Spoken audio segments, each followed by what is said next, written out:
Samedi 7 décembre, le Parlement alsacien des jeunes se réunissait pour choisir un des 5 lauréats du trophée Alsace, terre de jeunes talents. Après les jeunes, place au jury professionnel.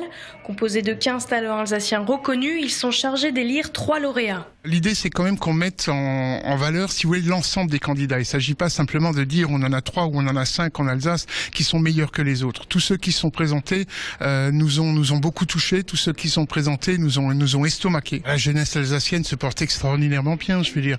C'est vrai que dans la presse en général et lorsqu'on voit les infos, on parle souvent des gens qui ont des problèmes.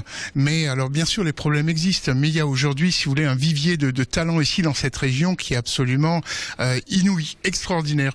Alors, je vais appeler les 3 suivants. Alors, Antoine Schmoll, Virginie. Je pense que c'est très important pour eux parce qu'il y a un moment où on peut avoir besoin d'un encouragement, une reconnaissance, et c'est l'occasion, ce jury et ce principe même d'encourager les jeunes talents, ça doit être quelque chose de très motivant pour eux pour continuer dans cette voie-là.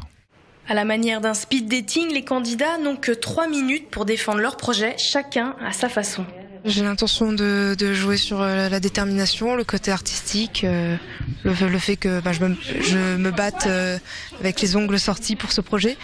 Mais je pense que les autres candidats font faire de même, donc je vais me donner à fond.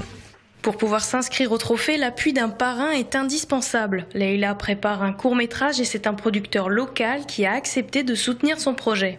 En fait, quand on l'a rencontré et quand on a lu son synopsis, son projet de film, on s'est dit qu'en fait ça valait le coup et qu'on allait faire un peu plus que juste l'encadrer administrativement, mais qu'on allait nous aussi mobiliser nos ressources, nos moyens et notre réseau pour lui permettre de faire un vrai film, un vrai court-métrage dans des conditions professionnelles, en fait quasi professionnelles avec les professionnels de la région. Leïla a l'air d'être assez déterminée. Elle découvre un peu ce milieu et l'audiovisuel, mais j'ai l'impression que chaque chose qu'elle découvre, elle le retient et elle sait ce qu'elle veut, donc ça ira. Ils sont 28 candidats à s'être succédés devant ces professionnels mercredi 11 décembre. Pour connaître les résultats, il faudra attendre le 6 janvier 2014.